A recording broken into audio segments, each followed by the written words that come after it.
DRDO defence research and development organisation చాలా కీలకమైన అడుగులు వేస్తుంది. నెక్స్ట్ జనరేషన్ ఎక్విప్మెంట్ ఇప్పుడు చిన్న ఖర్చుతో పెద్ద విధ్వంసాలు సృష్టించాలి. పెద్ద విమానాలు, పెద్ద బాంబులు, పెద్ద మిస్సైళ్ళు ఇట్లాంటివి ఇప్పుడు పనికి రావట్లా.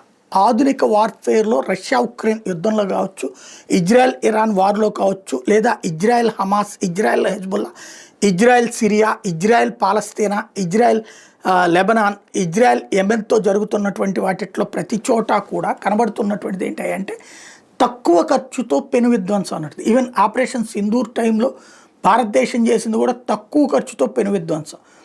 ఇంకా మరింత తక్కువ ఖర్చుతో ఎక్కువ విధ్వంసం సృష్టించేటటువంటి ఎక్విప్మెంట్ కోసం అని చెప్పేసి నెక్స్ట్ జన్ కంబాట్ ఎయిర్ ఫ్రేమ్స్కి సంబంధించి ఇప్పుడు డిఆర్డిఓ ఎవరైతే అట్లా చేయగలిగిన దమ్మున్నోళ్ళు రండి రీసెర్చ్ మేము చేసిస్తాం మీకు అని చెప్తోంది.